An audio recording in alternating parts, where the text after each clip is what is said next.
Good morning, everyone. This morning I want to talk to you a little bit about prospecting. Now, prospecting is hugely important, especially in the real estate business.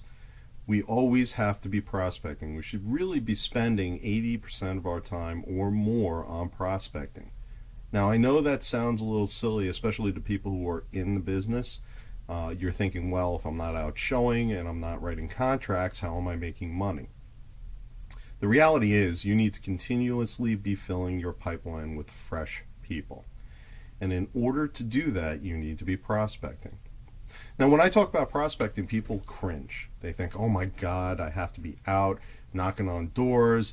I'm not comfortable with this. I'm not comfortable with this. I've had bad experiences in the past. I want you to set all of that aside. I want you to set aside your preconceived notions of what prospecting is. The way I look at prospecting is we don't have just one source that we get from. We have a bunch of funnels, and each of these funnels gives us a little bit of a drip, and every drip goes into a big bucket. And if you have 4, 5, 6, 7 funnels that you're pulling from, that bucket will eventually fill.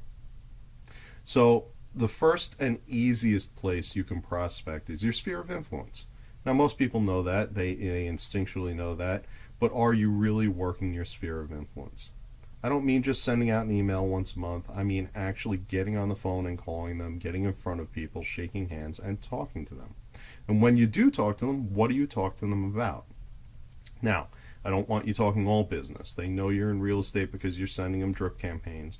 They know you're in real estate because you talk to them about it. But I do want you to think about this. You need to make a list of everyone in your sphere of influence. You need to call them once a month. And when you do call them, I want you to end the call with this particular phrase. Who do you know looking to make a move today? Who do you know is the really important part? Who do you know is going to get them to think, hey, do I know somebody? If you ask them, are you looking to make a move? Well, that's an easy no answer. No, I'm not looking to make a move. If you ask them, who do you know, they have to stop and think. If you ask them, do you know somebody? Again, it's an easy no answer. Even though they may know somebody, they may be thinking, well, no, I just don't want to have this conversation. I'm not comfortable with it. Or no, it's a knee-jerk reaction. But if you ask them, who do you know, their brain goes into an automatic search function, and they're going to stop and think about it for a second.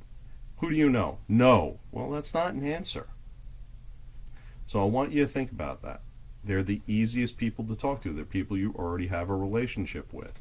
They are people that you're in a social club with, a political club.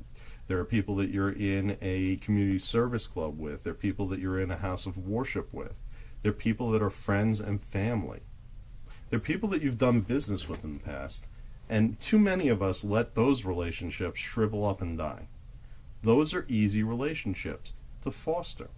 They already know you as the realtor. They already know that you do real estate, and they've already worked with you. So hopefully you've done a good enough job that they want to recommend you, that they've had a positive experience with you, and they're going to want to give you business.